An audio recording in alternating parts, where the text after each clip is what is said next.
Good morning and welcome to this panel entitled Securing Canada Critical Infrastructure. My name is Mourad Debbabi. I am professor at Concordia University and I am also the interim dean of the Gina Coody School of Engineering and Computer Science. I hold the IREQ Hydro-Quebec Thales Senior Industrial Research Chair in Smart Grid Security. My area of expertise is cybersecurity, critical infrastructure security, and digital forensics. It is an honor to address the CSPC audience, and I have the pleasure and the privilege of being joined on this panel by my colleagues who have undeniable expertise in the field of cybersecurity, and in particular in critical infrastructure protection.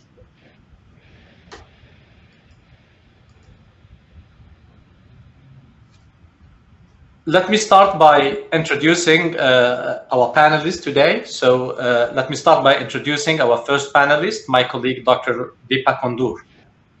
Dr. Deepa Kundur is a professor and chair of the Edward S. Rogers Senior Department of Electrical and Computer Engineering at the University of Toronto. Native of Toronto, Deepa received bachelor, master, and PhD degrees in electrical and computer engineering in 93, 95, and 99, respectively, from University of Toronto. Professor Kundur's research interests lie at the interface of cybersecurity, signal processing, complex dynamic networks. She is the author of over 200 journal and conference articles in top-tier venues, and she's a recognized authority in the area of cybersecurity. Professor Kundur's research has received best paper recognitions and numerous venues, including Smart Grid Con, IEEE Electrical Power and Energy Conference, IEEE Canadian Conference on Electrical and Computer Engineering. She's a fellow of the IEEE, a fellow of the Canadian Academy of Engineering, and a senior fellow of Massey College. Thank you, Deepa, for being with us. Our second panelist is my colleague, Dr. Marthe Kassouf from Hydro-Quebec. Dr. Marthe Kassouf received a bachelor and master degrees in computer engineering from École Supérieure des Ingénieurs de Beyrouth, Lebanon in 1997, and from École Polytechnique de Montréal in 1999. In 2008, she received a PhD degree in electrical engineering from McGill University. Since 2008, she has been working as a researcher at the Hydro-Quebec Research Institute, IREQ, where she has been contributing to the implementation of different projects aiming at the enhancement of the information and telecommunication infrastructure that is supporting the power grid, mainly in the areas of wireless communication systems, time synchronization, and cybersecurity. She has been the project manager of the cybersecurity research project at IREQ since 2018. She's also adjunct professor at the Department of Electrical Engineering at McGill University. She's an active member of the Working Group 15 of the IEC, the International Electrotechnical Commission, Technical Committee 57, since 2015, and she has been a contributing member to the development of the security standard IEC 62351 for the cybersecurity of power system information infrastructure. Her research interests are in the telecommunication networks, time synchronization systems, power grid automation, and cybersecurity for smart grids. Welcome, Marthe, to this panel. Our third panelist is Dr. Benoît Dupont. Benoît is a professor of criminology at Université de Montréal, where he also holds the Canada Research Chair Tier 1 in cybersecurity and the endowed research chair in the prevention of cybercrime. Dr. Dupont is also the scientific director of the Smart Cybersecurity Network, CERIN-RISC, one of the Canada's networks of centers of excellence. He sits on the board of the Canadian Cyber Threat Exchange, CCTX. Dr. Dupont research focuses on the reciprocal adaptations of technology and risk drivers through the study of several particular forms of online crime, such as identity theft, bank fraud, computer hacking, and telecommunications fraud. In particular, Dr. Benoît Dupont examines the technological, criminal, and control ecosystem that promote the emergence of certain types of illicit practices, as well as the processes by which offenders detect and benefit from new opportunities. In addition, Dr. Benoît Dupont, most recent research is related to the cyber resilience of financial institutions and the effectiveness of cybersecurity policies and the various regulatory instruments that support them. Welcome, Benoît. Our fourth panelist is Mr. Martin Fontaine. Mr. Martin Fontaine began his career at the prestigious Communication Security Establishment, CSE, in 1996, one of the most important cybersecurity agency in the country. He is currently the Chief Research Officer of CSE, responsible for strategic and applied research teams, as well as pan-organization research coordination. Mr. Fontaine's duties include fostering research partnership in government with international allies and with the Canadian ecosystems, namely academia, labs, and private sector. He's responsible for the Truth Institute in mathematics and computing, and for the research activities done in collaboration with Canadian Centre of Cybersecurity, the CCCS. As part of his role, Mr. Fontaine has the privilege of working with world-class researchers in the field of cryptography, cybersecurity, high-performance computing, applied mathematics, and artificial intelligence. Prior to this role, he was the director of cybersecurity ecosystem development team, advancing collaborative relationships with the private sector organization for the purpose of strengthening best security practices in Canada. Mr. Fontaine was also the manager of CSE's Cyber Defense Operations and Dynamic Defense Program for 3 years. Mr. Fontaine holds a bachelor's degree in computer science from Sherbrooke University and a master's in computer science specialization in machine learning from Ottawa University. Welcome, Martin, to this panel. Now, I would like to deliver a very short presentation in order to introduce the topic of the panel and highlight the importance of critical infrastructure security and provide some facts about CI security. After that, we will have 4 rounds of questions discussing different aspects of CI security.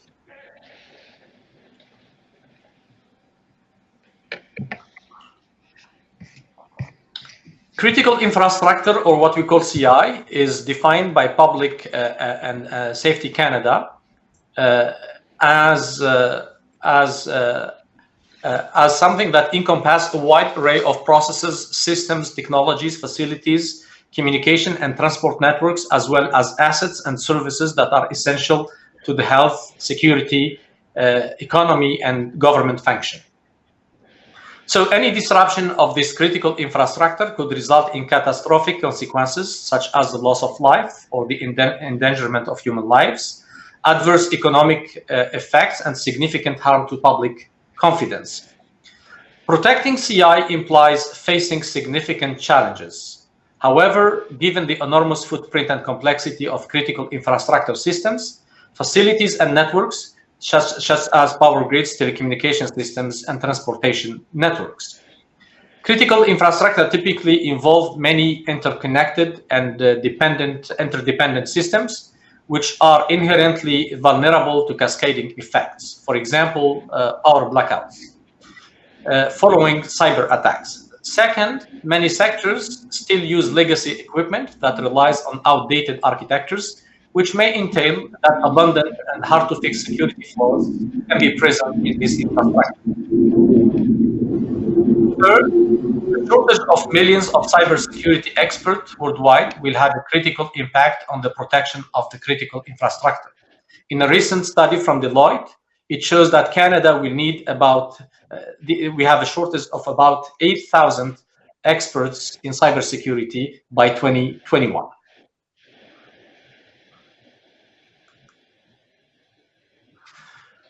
As per the definition of public safety in Canada, we have 10 sectors that constitute the critical infrastructure, namely energy and utilities, the government networks, finance, information and communication technologies, transportation systems, health care infrastructure, safety, food, water supply, and manufacturing. It is important to mention that Canada's critical infrastructure constitutes about 58.1% of Canada's gross domestic product, GDP. So financially, this corresponds about $1 trillion in terms of goods and products and services. Besides, critical infrastructure involves 380,000 companies, among which about 1,500 are large organizations. So this figure highlights the paramount and strategic importance of critical infrastructure, and also highlights the need of a national plan that will involve private and public sector organization as well as academia to safeguard our critical infrastructure. So this figure highlights as well that given the number of involved companies, CI security is also an opportunity from the economic standpoint. So that will benefit the growth of our cybersecurity industrial base.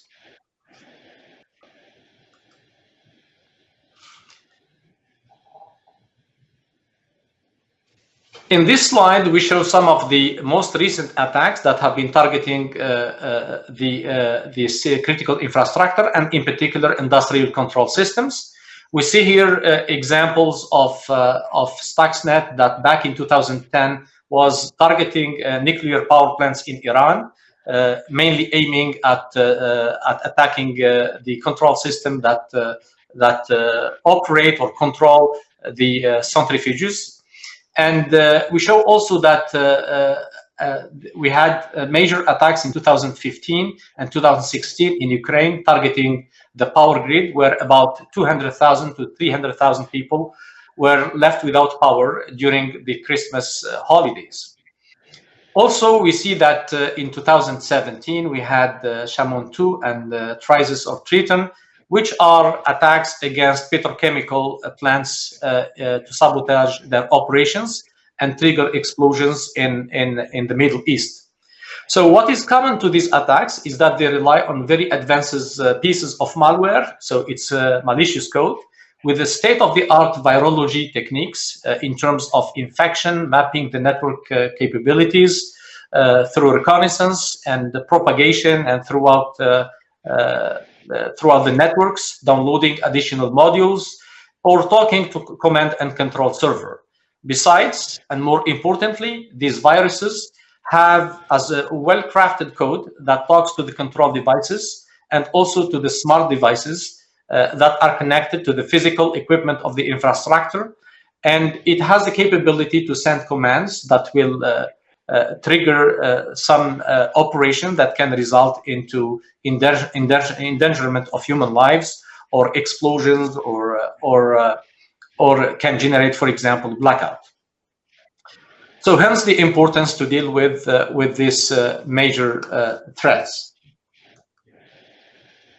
So in this slide, according to a report from Statistics Canada that was published in 2018, we show the percentage of businesses that have been impacted by attacks per sector in Canada, and some of them are within the realm of critical infrastructure. For instance, 47% of financial institutions have been impacted by attacks, 44% in the area of oil and gas, 39% in the among the telcos, 32% in the utilities, and 35% of organization in the transportation have been targeted by cyber attacks. So this shows that no one is safe from debilitating and disrupting cyber attacks. This is on this slide. I just took a screenshot from one of the portals that I work on at the Security Research Center of Concordia University, where we see live in the, for example, for that's a week activity. That's an activity for a week. We see the attacks against industrial control system that we track in near real time through the analysis of network data that we secure from about 12 countries. So in near real time, we see the victims, where they are, their geolocation. We see the type of attacks. We see the involved IP addresses. We see their networks, their organizations, and so on. So I did mask here the IP addresses to mask the identity of the victims. But you can see just from the map, for instance, how frequent are these attacks, and you see the level of activity that is targeting the critical infrastructure. So this is an objective evidence where this attack, showing that these attacks are hitting the industrial control system on a daily basis, and it shows that we have a lot of victims worldwide. So it's indeed a problem, and it needs to be dealt with. On this final slide, I'd like to enumerate some of the major or grand challenges that we are dealing with in the area of critical infrastructure protection. Definitely the first grand challenge, as I mentioned before, is talent. So I mentioned that according to some studies done by Deloitte, about 8,000 experts reflect the shortage of talent in cybersecurity in Canada. Another challenge is the economics of cybersecurity. It's very easy to, or it has some cost to do an attack, but the cost is even higher when it comes to defending from these attacks. So there is a need to do research and development to break this asymmetry and to make it very difficult for people to execute these attacks against critical infrastructure. Another challenge is the security metrics and risk assessment, which denotes the ability to quantify the security posture and have the capability to define, to quantify the underlying risk with a higher accuracy. Other challenges is the supply chain security, security automation, coming up with analytics tool that will be effective even in the presence of IT and OT technologies, operation technologies, which are the technologies that command and control and operate the physical systems underlying the critical infrastructure. Other challenges is systems and device security and securing emerging technologies such as IoT, AI, and cloud, and that are nowadays start to be used in the area of critical infrastructure. So now it is the time to turn to my colleagues and start formulating some questions. And maybe the very first question, I'd like to ask them if it's possible to share with us what they do exactly in the area of critical infrastructure protection. And I'll start by Deepa.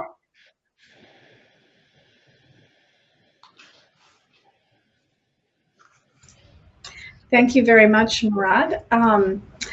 So in terms of what I do with respect to critical infrastructure, Mourad did an excellent job in summarizing all of the critical infrastructures and the risks associated based on Statistics Canada data. With respect to critical infrastructure, my experience focuses on mainly the power grid. For the last decade or so, I've worked in security of the smart grid, the emerging smart grid. I also currently work in healthcare, and I'm moving into the area of transportation. For example, connected autonomous vehicular networks. So now within the field of smart grid, really there's been tremendous activity over the last decade and a plethora of financially and policy motivated initiatives for utilities and vendors to upgrade systems. So as someone in R&D and from academia, I felt that there was an opportunity, an academic opportunity to take a step back and to try and understand the dependencies within the rapidly evolving system. And there are fundamental issues, and fundamental issues is something that really requires research and development and more of a long-term and fundamental perspective. And so I thought that could very nicely complement what was going on in terms of the initiatives that vendors and utilities were embracing.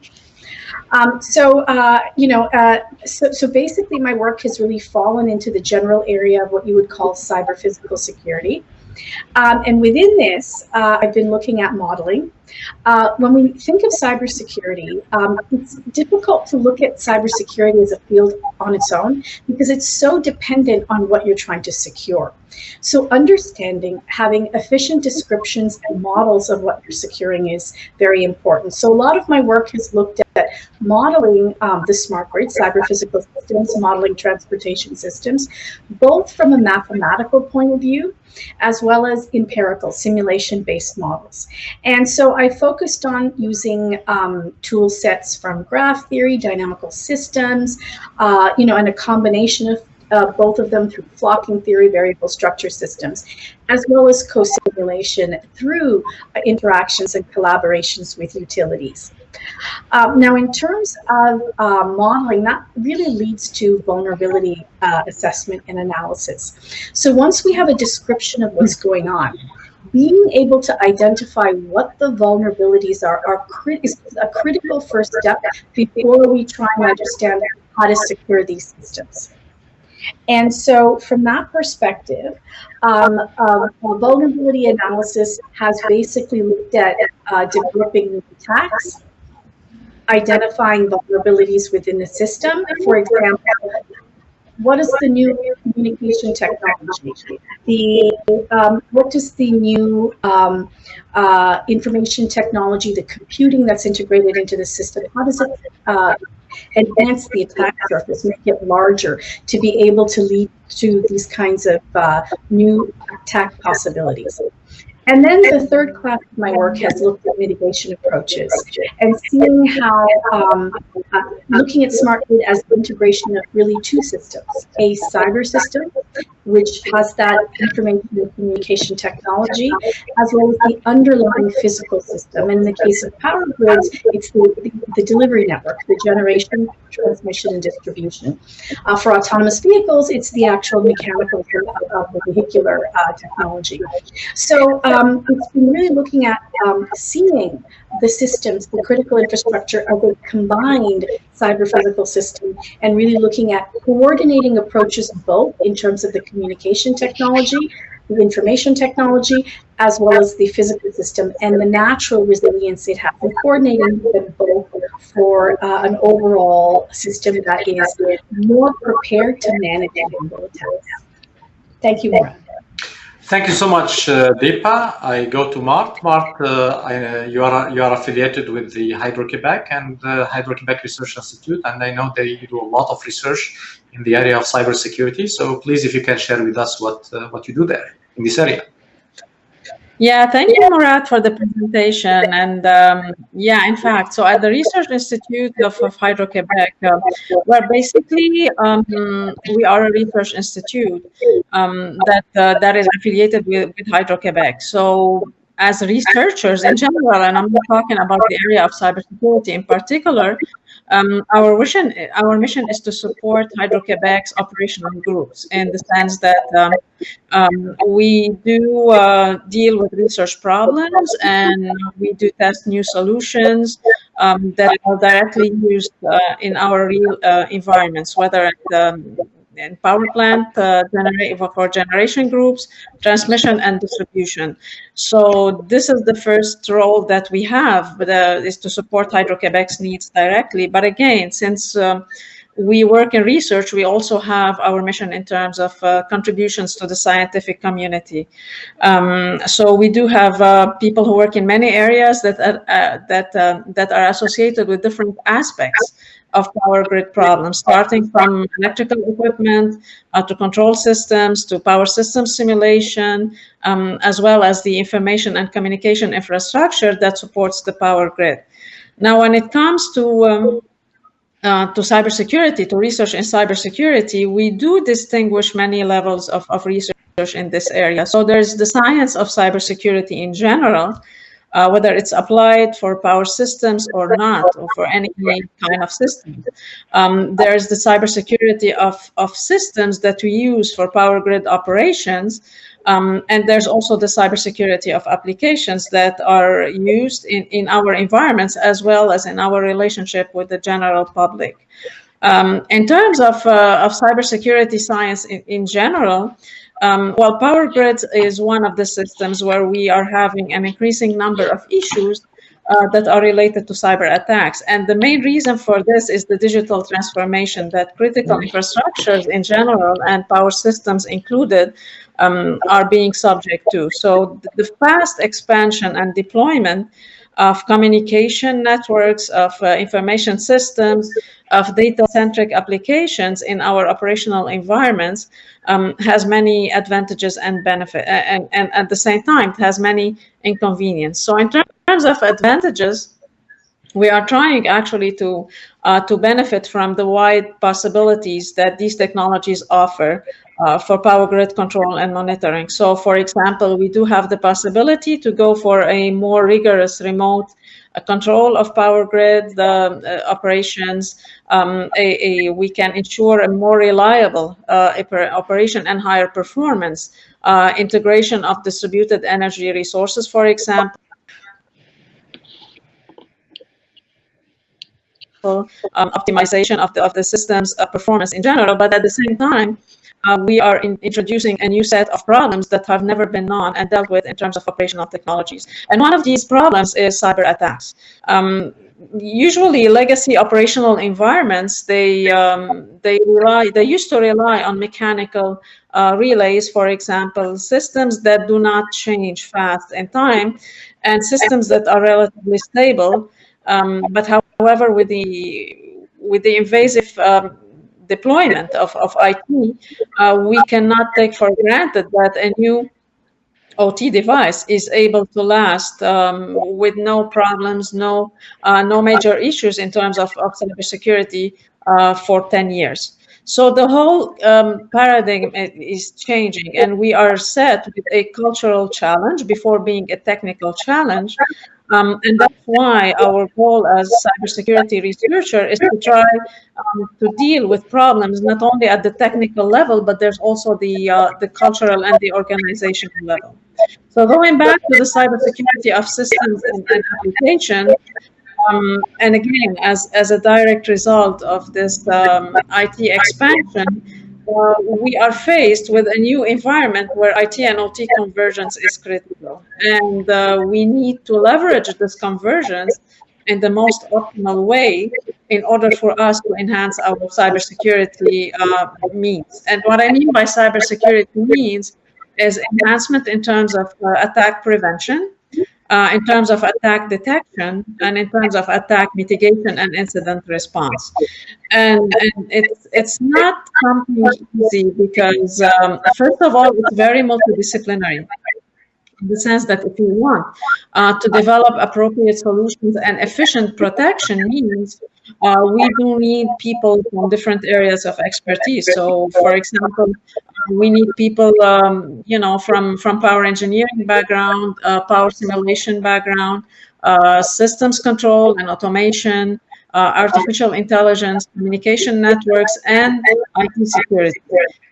So the first challenge when it comes for us to address research problems is to, first of all, have a multidisciplinary team and make these team members work in harmony. And the second stage becomes purely technical in the sense that we need to understand the problem. We need to understand the constraints, because when we deal with cybersecurity for OT devices, it's not the same thing for IT devices. So, for example, we have the issue of availability, of system availability, that should be number one when it comes to operational environments. We cannot afford to lose the systems for the sake of enhanced security, for example. So understanding the system and the constraints is also very important. And the third stage is tailoring new solutions that take into account the IT and OT convergence, and try to come up with a single set of parameters that can be used by cybersecurity solution developers to provide responses that are efficient across IT and OT systems. So this is like a quick presentation for what we're doing. So what we are trying to do when it comes to the cybersecurity research team at IREQ, obviously we're looking at the development of solutions in general. And when we say critical infrastructure cybersecurity, it's also a general way to present cybersecurity issues for power grids, because what we do for power grids can be easily taken or expanded actually to other CI cases. So every industrial environment that employs operational technology similar to ours is also an area that would be close to what we are doing. And there's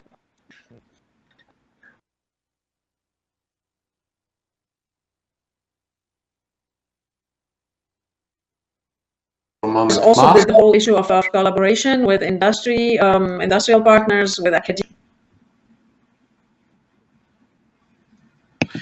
Thank you so much, Marthe. I think you did touch on many important points, like the double mission that you have, working with the company on one side, with their efforts of upgrading the infrastructure and also maintaining strong ties with research organizations outside Hydro-Quebec, like universities and other research centers. I go to Marthe. Marthe, I mean, I'm sure that CI security is on the radar of CSC, which is the security organization in Canada. So if you can tell us more what you do in this area and what are the plans or ongoing project in this area. Certainly.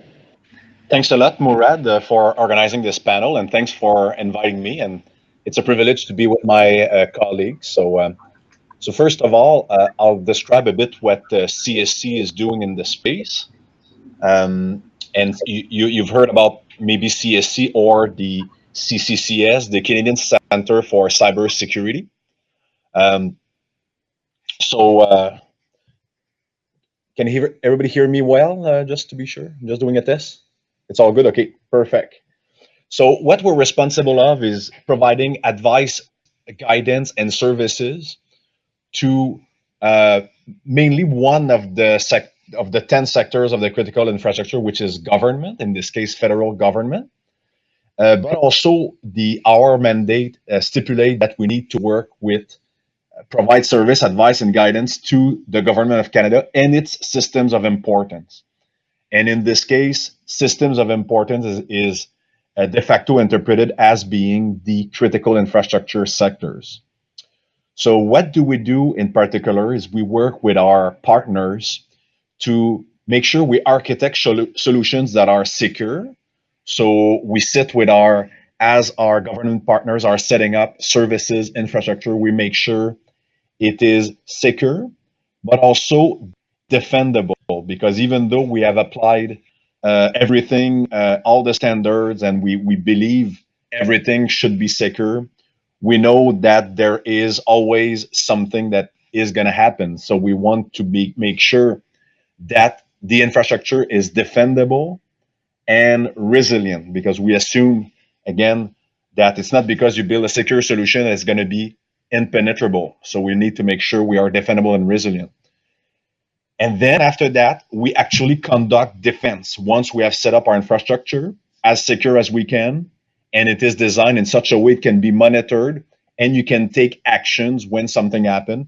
We need to conduct those operations on a daily basis. And we need to be very agile to react to incidents when they happen and get back into a secure state as fast as possible. So of course, we do that for the federal government, but also I like to say that we can be a major player in the world of critical infrastructure. And I semi-jokingly say that we want to be the best victim in Canada. The government is a very good target. It's a very looked after target. So when we observe an attack and we see something that is happening to government, we want to be as efficient as possible in telling our fellow administrator of cybersecurity into the various cybersecurity domains that something has happened to us. And what is the nature of what happened and what did we do about it? So just to be sure that if something is happening to us, it is possible it happens to you as well. So by being as transparent and as timely as possible, we will hopefully help our fellow cyber defenders to protect themselves.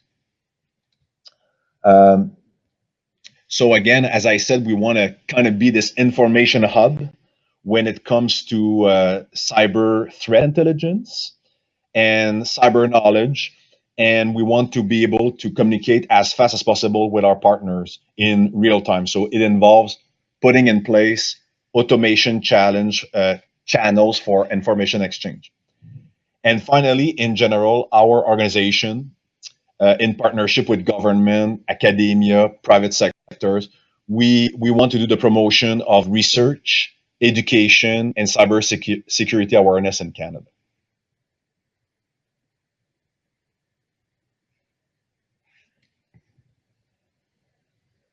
Defendable CI.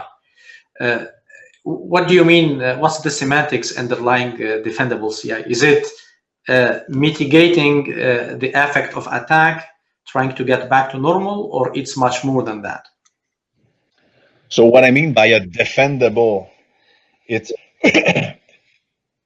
in practical terms, it's a system that you can actually monitor. You can know what's happening. You can you can look for patterns. And what we like to do to call things is, of course, you can react to cyber threat intelligence. For example, I know that an attacker will attack us like this. And you have these constant feed of threat intelligence, and you need to be able to turn, I just want to use an analogy, but turn the knobs on and off into your infrastructure, into your firewalls, into your host-based systems, into your file analysis systems to be able to react to threat intelligence. And also, you need to use the information you get from all your probes and your monitoring and your big data analytics to perform another function, which we call discovery. So you need to find the unknown unknown. So in a sense, you want to find new patterns. And actually, you need somebody in the world to do discovery to be able to generate this very first seed of threat intelligence to be able to share with the other members of the community so they can defend themselves. So a good, mature CI operator will invest into doing this discovery task in his workload of cybersecurity. So defendable means you need to be able to monitor, you need to be able to react, and you need to have those channels of communications with your external network to be able to inform and get the information to react to things. Unfortunately, a non-defendable network is not going to be well architected to monitor and to react. It's going to be static in nature. And another thing I want to bring when we say defendable, it's the ability, and I'll talk about it a bit later on in my point, but it's the ability to react to disasters as well. So if something happened, we need to come back to normal operation as fast as possible. Thank you so much, Marthe. I think this is, we can have now a nice transition to Benoît. I know Benoît, Marthe mentioned resilience, for example, and I know that Benoît, you have been looking at this aspect. So if you can tell us what you do in general in the area of CI security, and in particular, maybe on the resilience side. Yes, thank you, Mourad, for the invitation. So I'm a social scientist on the panel. So my interest is looking at the cybersecurity of CI from a social, an organizational, and also a policy perspective. So my interest for the past couple of years has been on the cyber resilience of one of the CIs, the financial sector. And I've done empirical work across 5 countries, in Canada, in the US, in the UK, in the Netherlands, and in France, to understand how the operators of critical infrastructures, how the organizations respond to attacks, how they prepare, and how they learn and adapt to this new threat environment. So, for example, I look at what I call the sense-making processes that organizations have to put in place to produce and deliver cybersecurity. So, for example, how do they understand that cybersecurity or cyber risks are manufactured by attackers that innovate at the same pace and sometimes faster than defenders? I also look at what I call contested rationality. So sometimes in organizations, in critical infrastructures, the security rationality collides with the business rationality. You have to produce outcomes, outputs, you have to generate income, and sometimes to do that you have to make compromises and to make decisions that undermine security. I also look at the responses. So what kind of teams do you need? What kind of psychological profiles do you need from cybersecurity operators to respond to a cyber attack and not be paralyzed by a cyber attack? How do you train people to be able to innovate and to improvise when you're confronted by a new type of attack that you've never seen before? So there are a lot of different strategies and approaches that certain CIs deploy to make sure that when they are confronted to a type of risk that they know nothing about, they are still able to respond and still able to adapt. What kind of networks also you need to deploy to respond to those type of adverse events? You're never cyber resilient on your own. You have to depend on a multiple array of organizations around you that are going to support you, are going to provide some backup resources, backup expertise that you're going to need to generate. So this is the type of research questions I look at and I try to address. And finally, the learning process. So how do organizations adapt to an ever-changing and very dynamic risk landscape?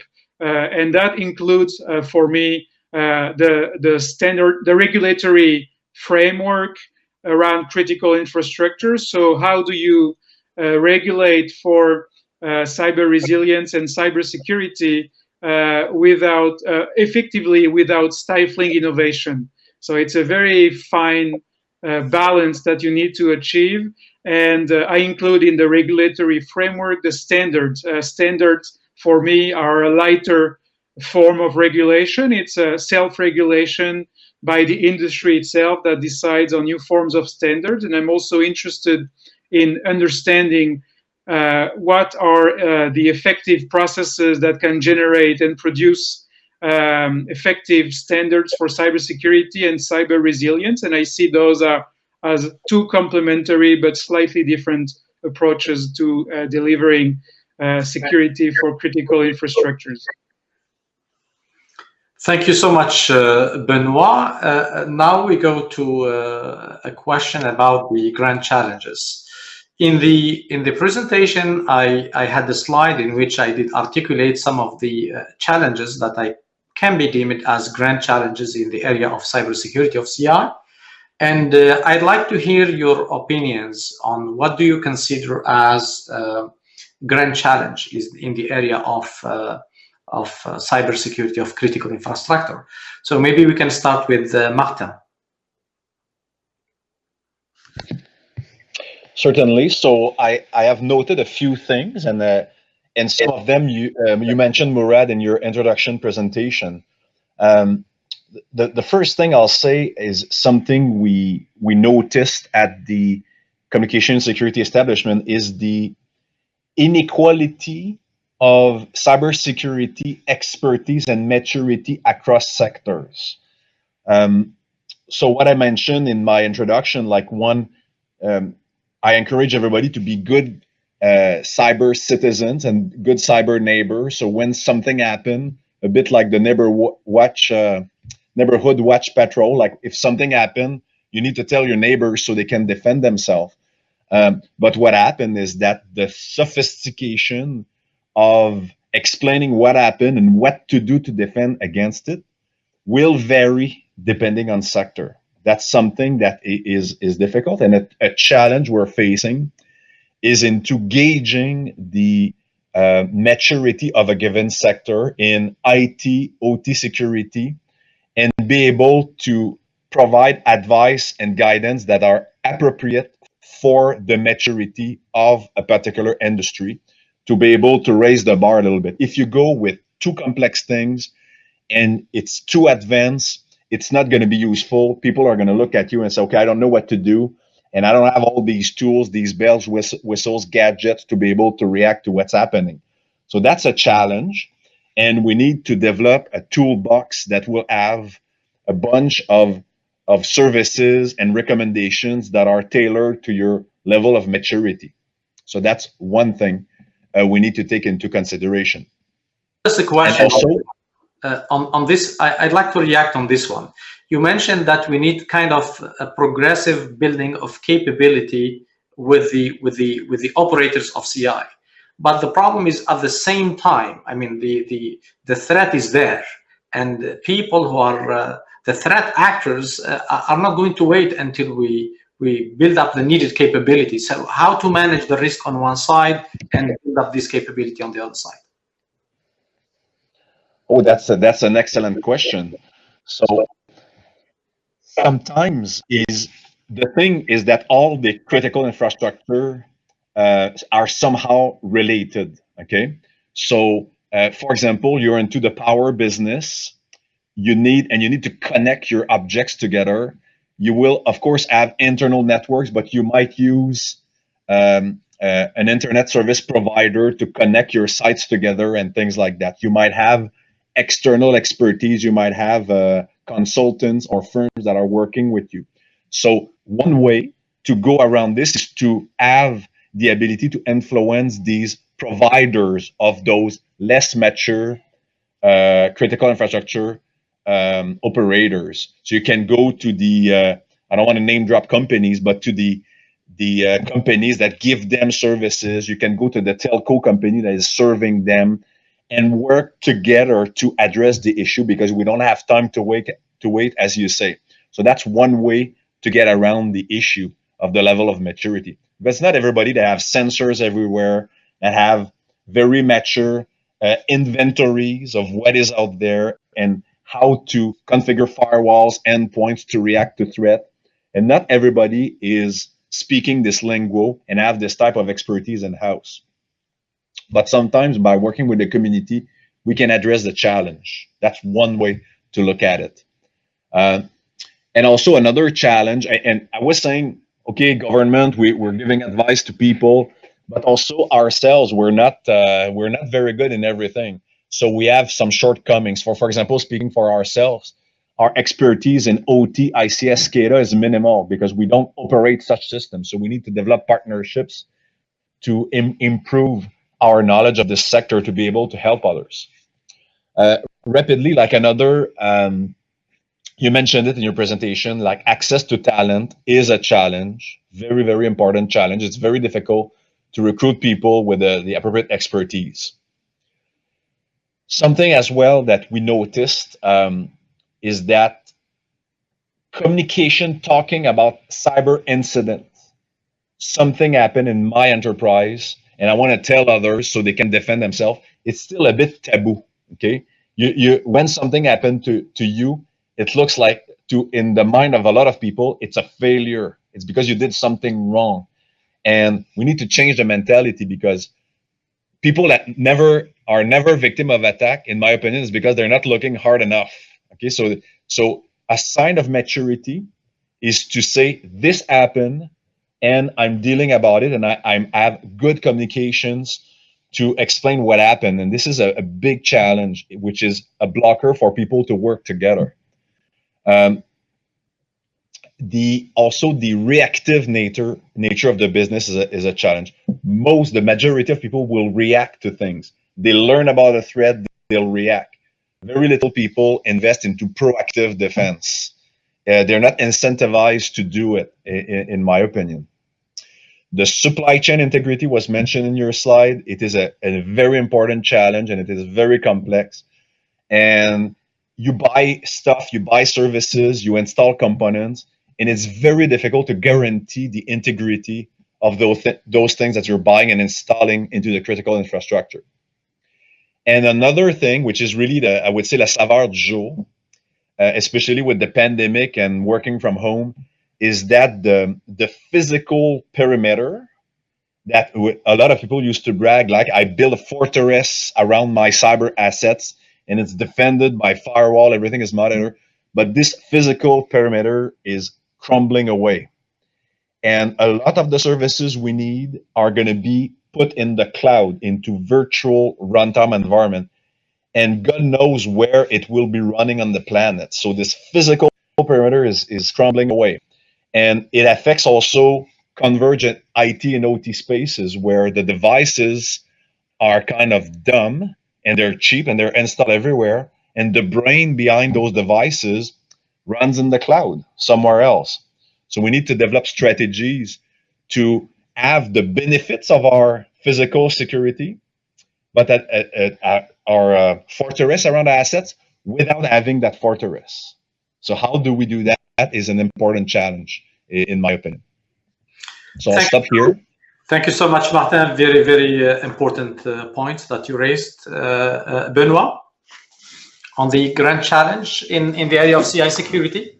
Yeah, so Martin mentioned quite a few of them, so I'm not going to repeat them. I think on top of what Martin already mentioned, one is the convergence of critical infrastructure sectors. So they are not separate anymore.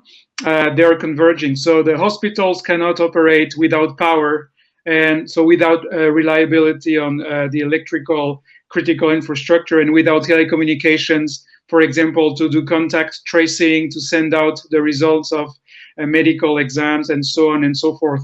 So it's coming together. When Martin mentioned the cloud, it's about telecommunications. So the telecommunication critical infrastructure is becoming even more critical because it's connecting everyone to their digital assets out there.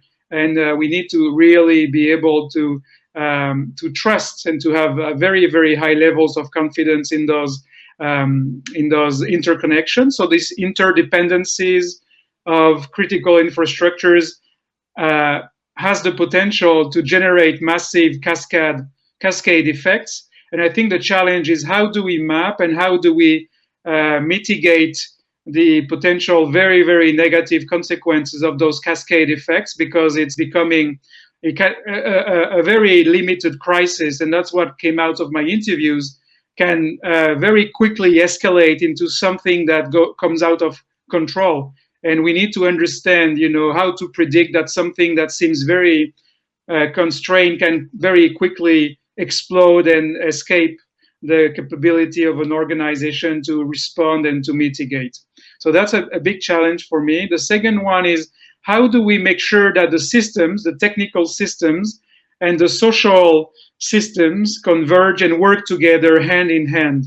I think that's a massive challenge. How do we ensure that the humans operating those critical infrastructures, they understand what's happening and they retain the capacity to manage and to handle and to respond to a crisis? Because as we are deploying ever more complex systems, the risk, and backed up by AI and other very autonomous systems, the risk is that the humans might be taken out of the loop, or that they might not be quick enough to respond to a crisis, to respond to an attack. So we need to invest a lot more energy into understanding how the humans and the systems need to better work together to address those security risks. And finally, I think it's the regulations and the standards.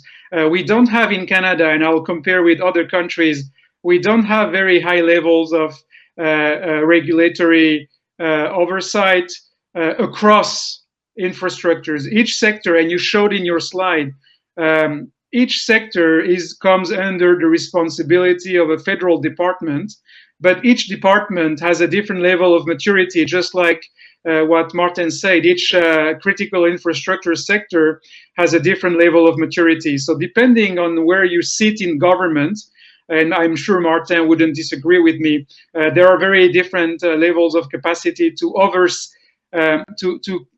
provide regulatory guidance and advice and regulatory oversight to the critical infrastructures. And I think now that we need, for critical infrastructures, what the Australians call whole of government regulations for critical infrastructures. So we need to establish a baseline for regulating critical infrastructure regulations in Canada. Other countries have gone that direction. I think it's something that we're due for in Canada. I know that the government is thinking about it. I know that they are very aware of that, but that's something that probably will need to speed up in the very near future. So Benoît, you touched on something very interesting when you spoke about this risk underlying automation.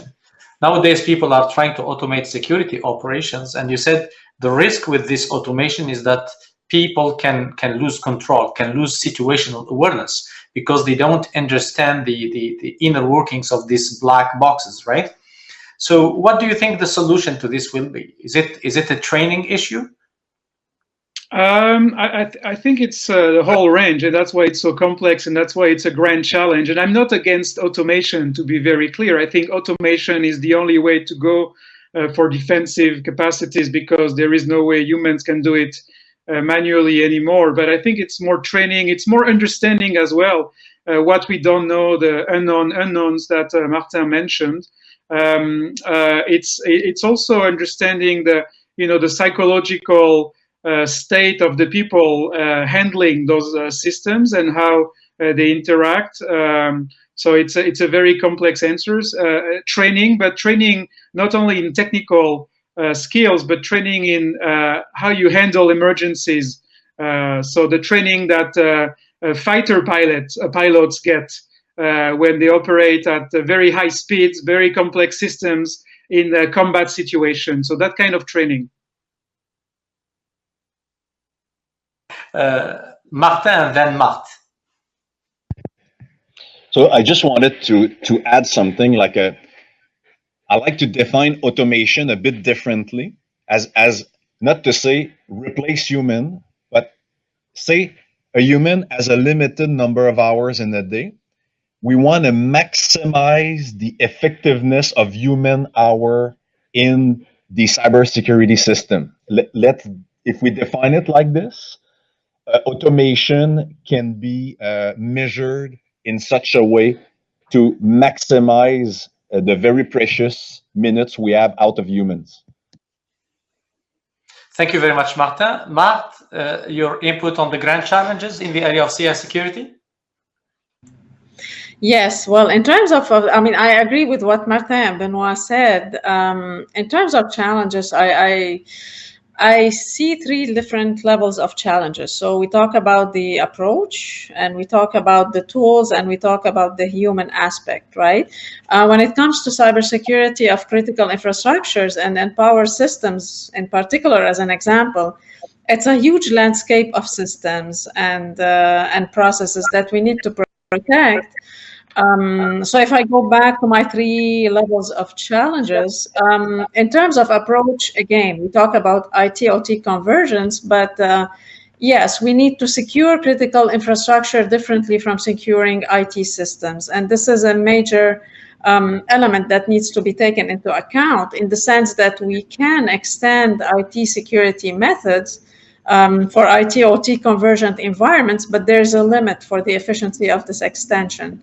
So we need to come up with new solutions with novel methods that take into account the particular context of these environments. In terms of tools, we do lack the tools that will allow us to simulate attacks in critical infrastructure environments.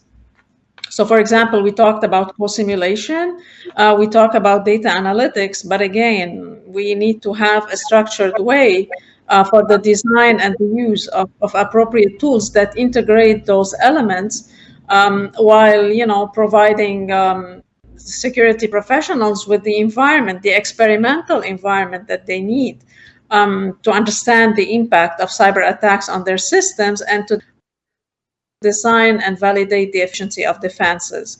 And the third level is human, and this is very important. I talked earlier about multidisciplinary backgrounds, right? So it is very hard to find people nowadays that have the multidisciplinary required needed to design and apply efficient cybersecurity solutions. So we do have challenges on these three levels. And again, it's an emerging field with a huge landscape of problems. So we need to come up with above average efforts in terms of approaches, in terms of human elements, and in terms of this tool developments. And one way to tackle this, and probably we're going to talk about collaboration afterwards, but we do need the collaboration of people in universities, while starting by adding new programs, especially extending, let's say, power engineering programs, and providing these programs with the additional elements that are needed, okay, to integrate all these new technologies, IT/OT conversions, all the new concepts of automation and control. We also need to work with the vendors, device vendors and solution vendors, to come up with a device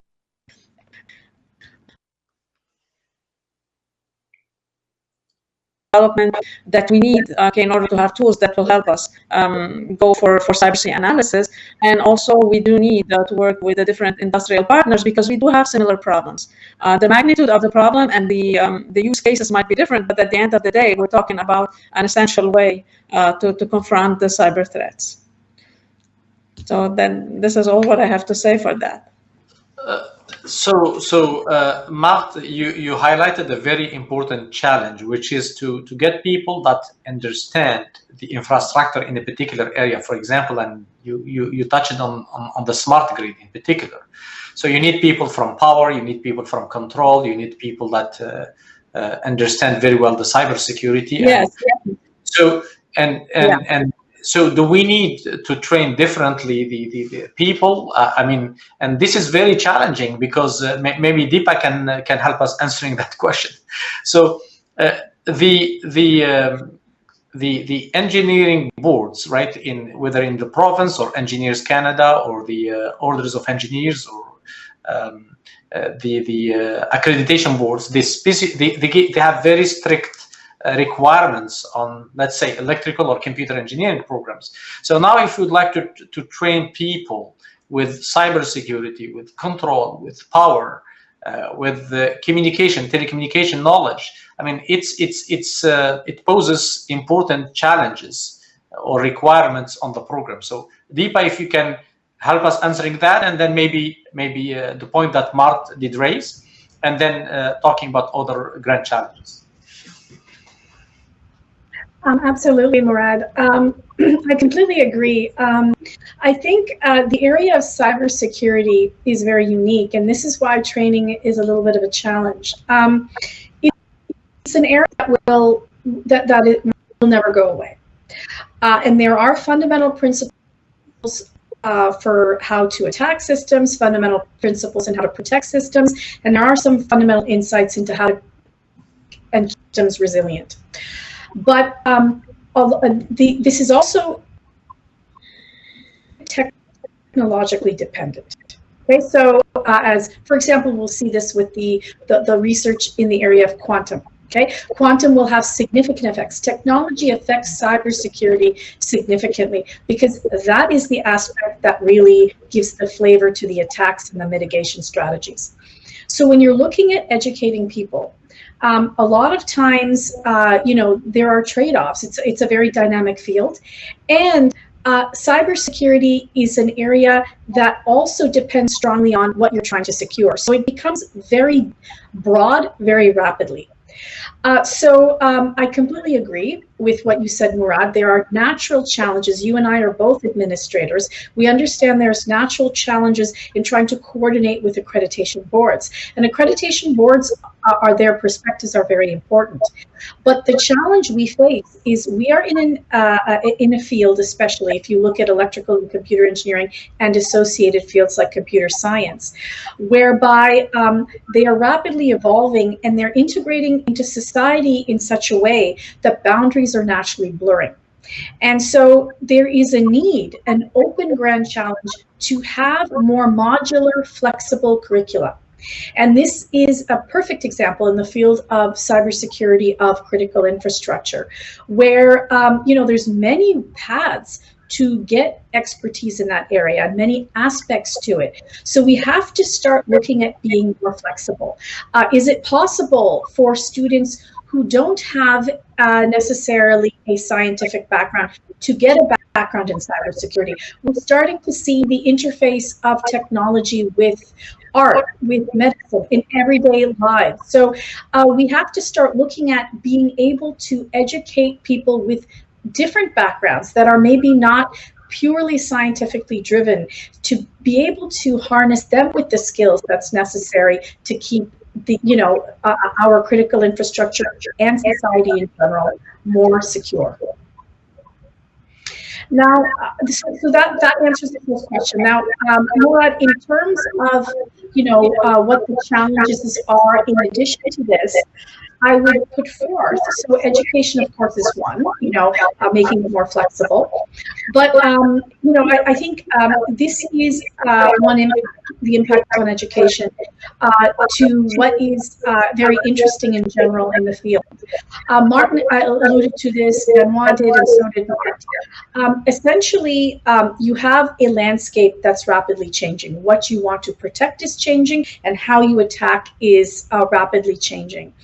And so what you really need is a very adaptive system, and you need processes, frameworks in place that span the gamut from technical all the way to, more societal, policy oriented, that address trying to be more adaptable. And this would include having stronger communication and collaborations between the different entities, for sure. Marthe talked about collaboration. Benoît or Martine talked about having a hub. The stronger we can bring together our expertise in a more centralized way, the better we can share our best practices. And as critical infrastructures are converging, Benoît mentioned this, it's important for us to be able to start talking and harness our collective experiences. So absolutely, I would say, the idea of centralizing the knowledge, understanding the dependencies with these converged systems, even amongst critical infrastructure. And finally, I would say another grand challenge in this overall space, if we want to say it in a concrete way, is really securing our machine learning systems. We are within a big data environment. When this area first started over a decade ago, the way people tried to address security of critical infrastructure was not to really make use of a lot of integration with information technology. So the attack surface was naturally controlled. That is no longer possible. We are in an environment where IT-OT convergence exists. We have to embrace that we are integrating and in a big data scenario. So we have to view the technology not just as increasing our attack surface, but in the same way it's leading to functional opportunities. One of those opportunities is in terms of cybersecurity. So looking at these systems and their vulnerabilities, like machine learning security, how can people poison a machine learning system, a data analytics system? These are things that we need to take into account to be able to have an integration that's robust.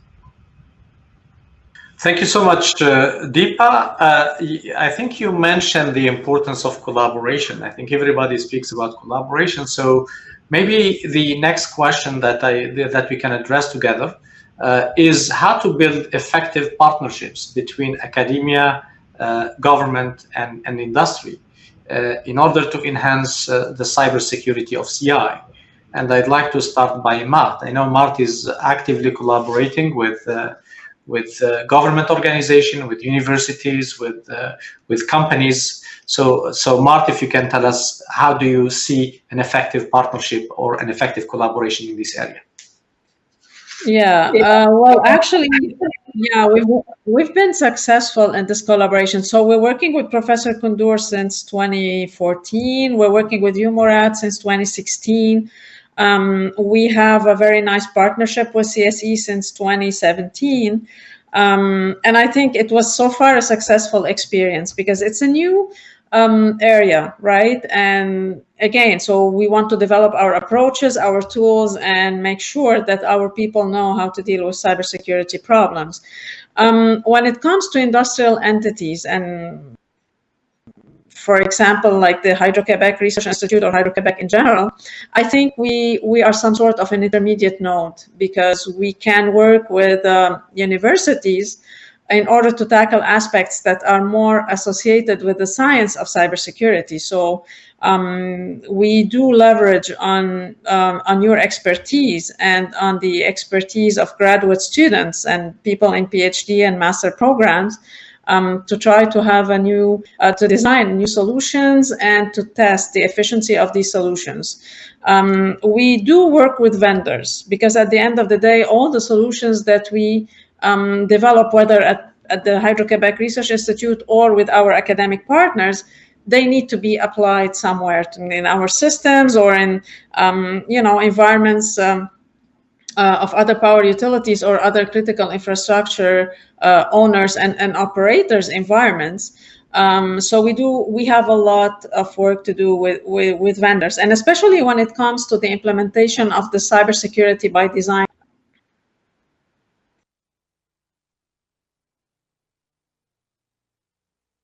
concept. And again, going back to the OT devices, these are devices that have not been designed cybersecurity constraints at the very early stage of their manufacturing. So we also have some work to do here.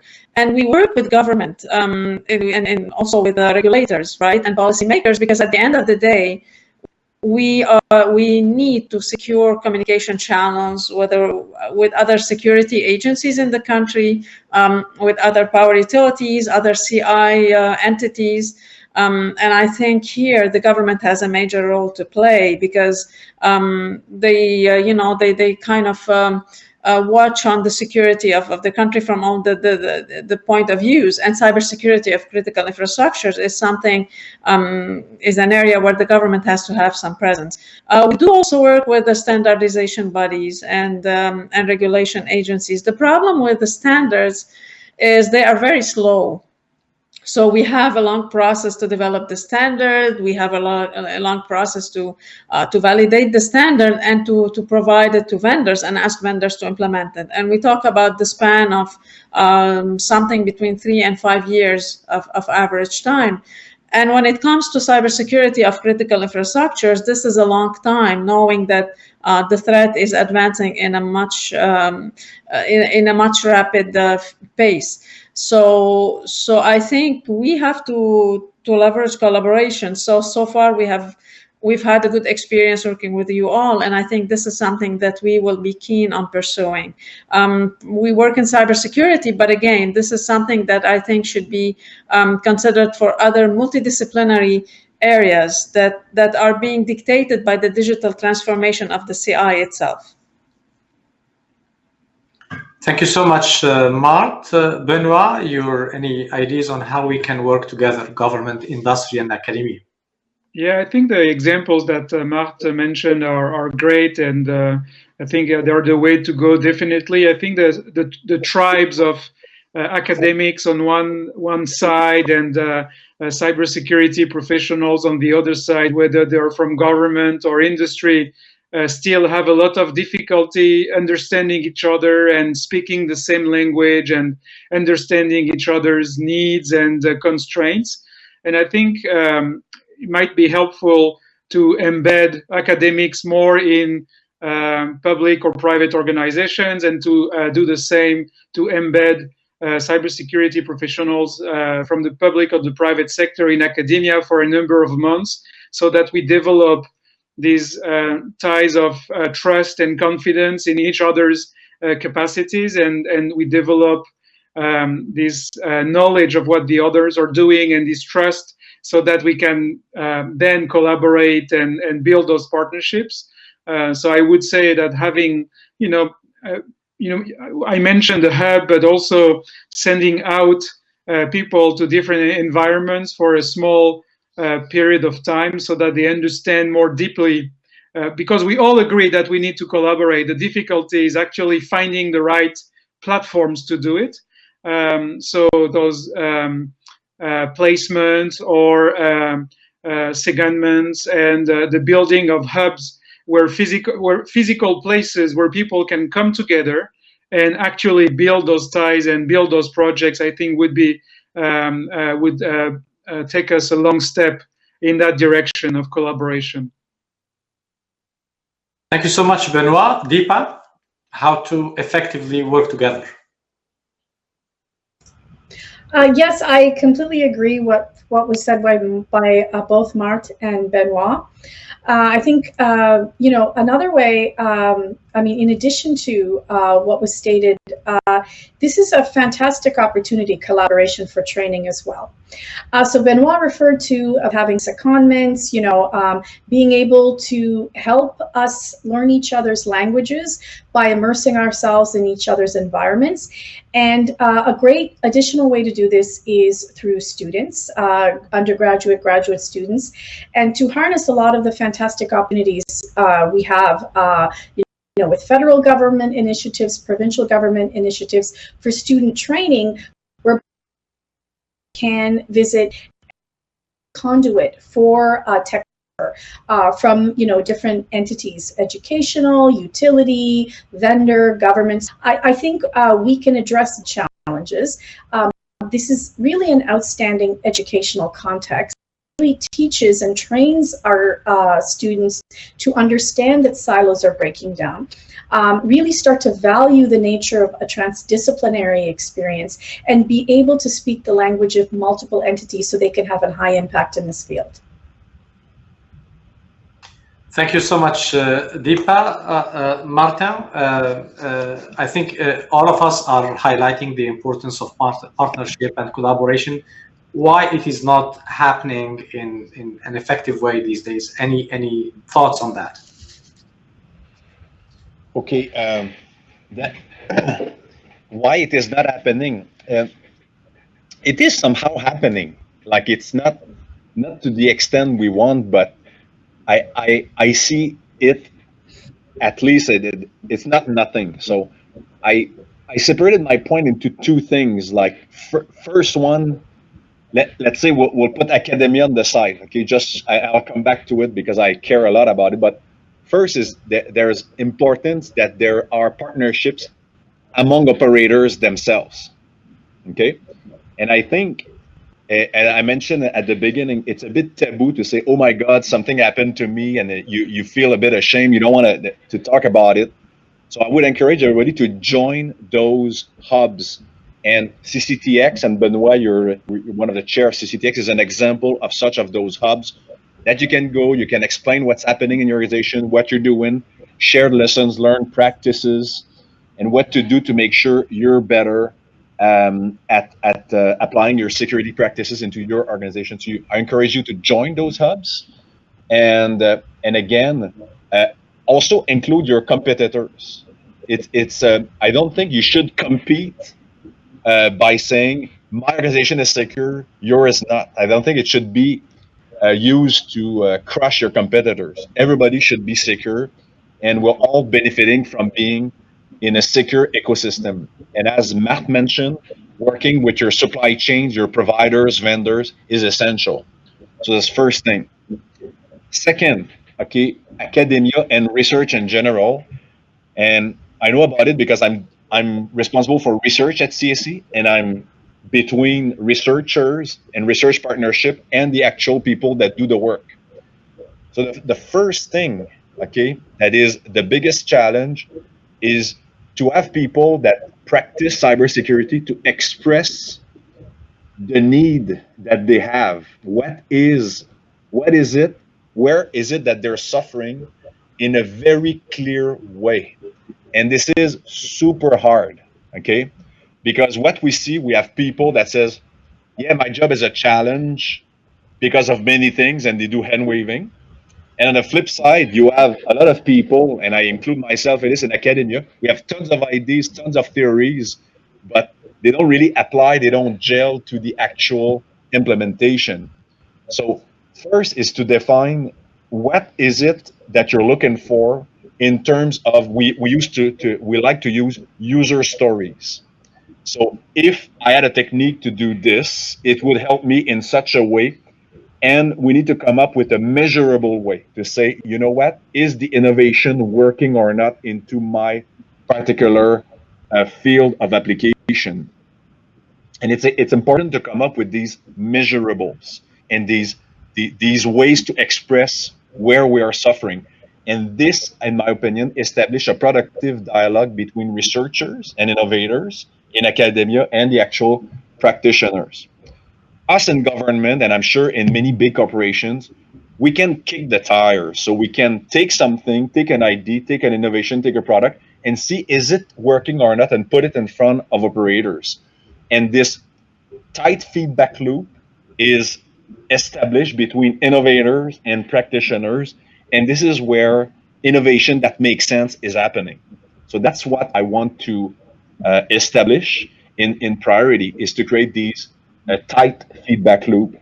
And as Benoît mentioned, like integration is one way to get there, and to basically have the innovators and the researcher feel for the pain where the operator is, and the operator will learn the language of the researcher to make sure he gets what he wants out of the innovation cycles.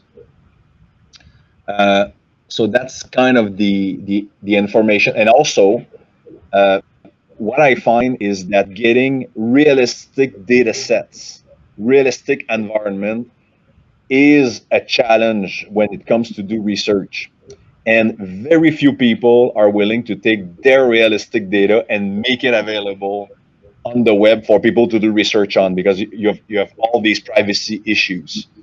And so this is a big challenge, and we need to find ways to make it happen, to make sure people can work on realistic data, okay, without breaking the privacy that comes with protecting this data, is another thing we need to work on to make sure we have research more productive.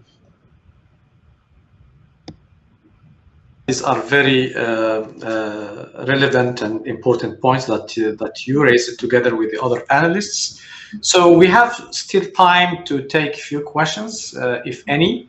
And while waiting questions, I'd like to go back to that you mentioned something that is very close to my heart, which is the availability of data sets. So currently the CI is operated by organizations like utilities and ISPs and financial institutions.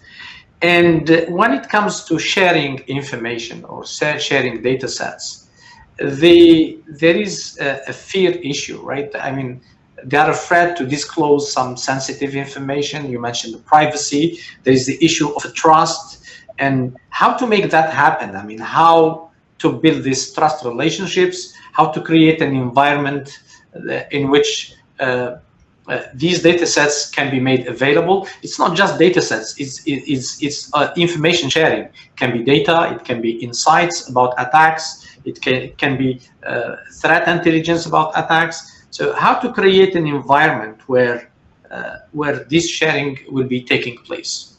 So the question is for everybody, I mean, whoever would like to answer.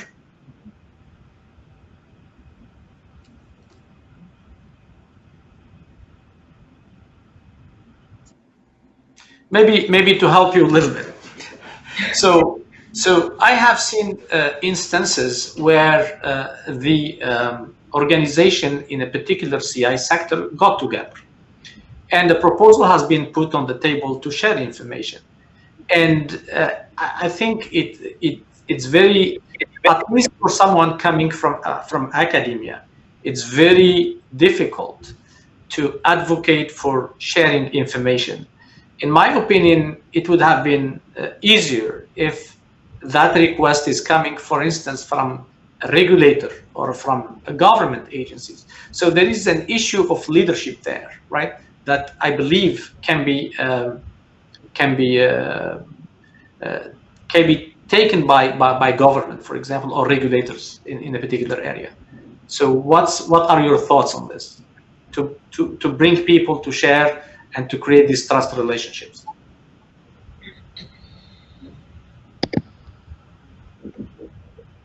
Marthe?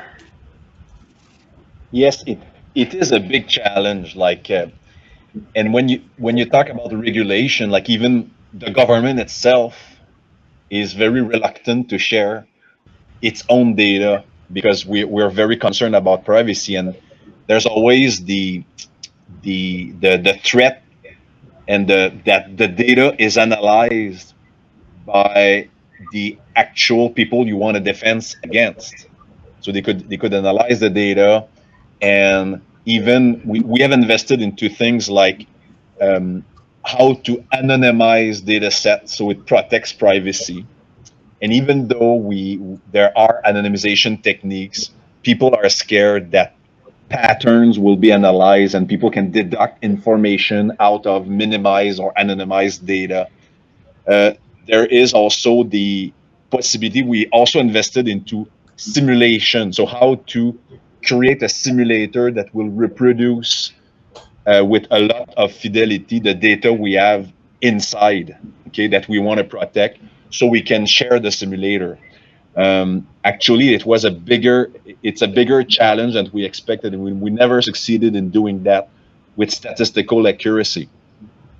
So right now, the closest thing, and that I'm talking for government, is we have protected enclaves where we can put real data, and we can invite, and we handpick, we select the people that we want to do research on our data to come and remotely log into our virtual secure enclave to play with the data.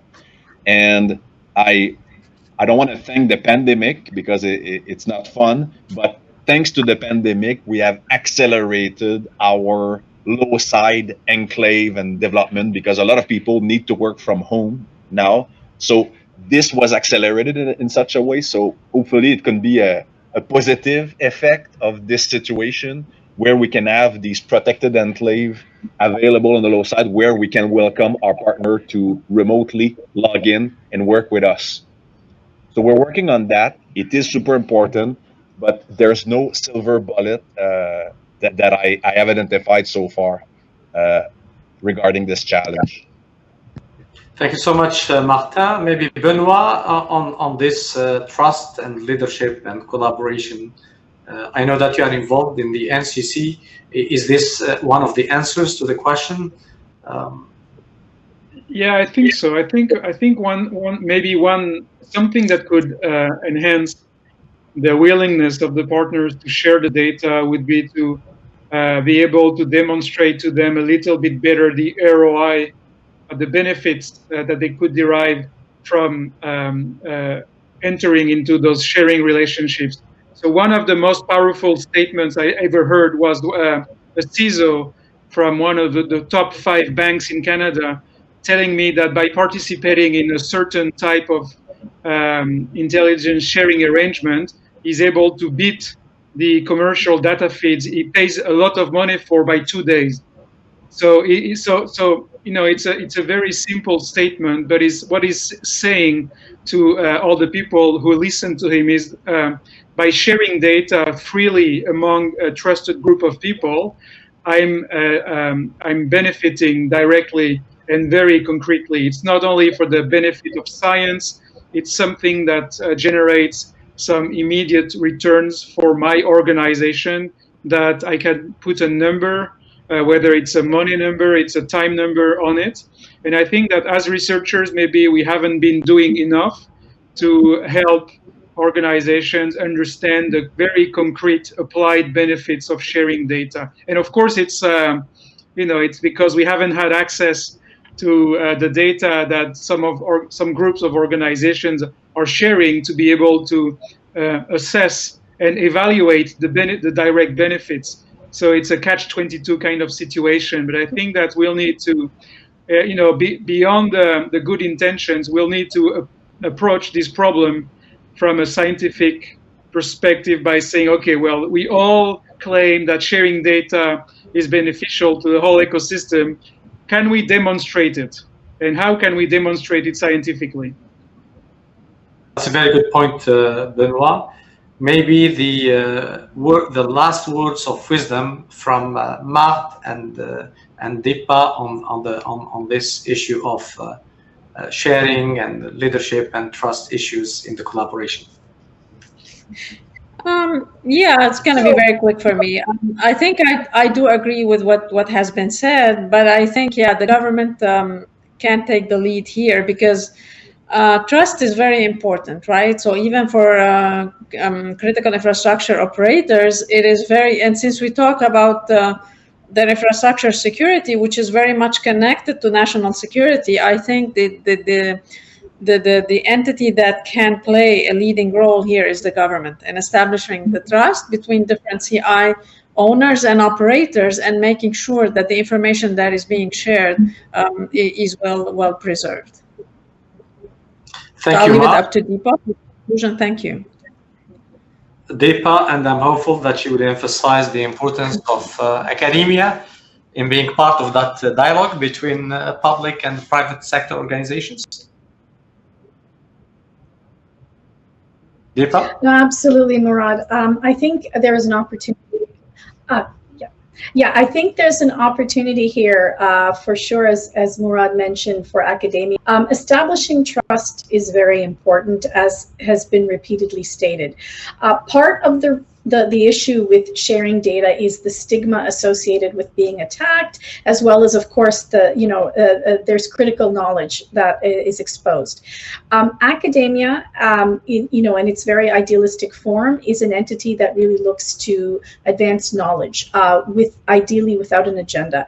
So there's an opportunity here for academia to partner with government to take these data sets, to be able to understand them better, anonymize them as appropriate, and really convert it into best practices that is really needed by a variety of stakeholders and across various critical infrastructures.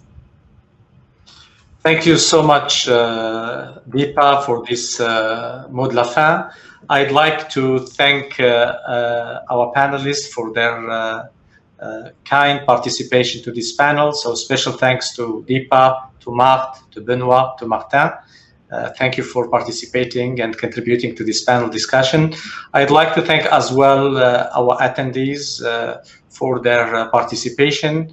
And I hope that this panel discussion has been useful and that they did gain some insights from the discussion. So thank you again, and I wish you an excellent CSP 2020 conference if you are attending or participating in other sessions. So thank you and have a very good day and a very good conference. Thank you.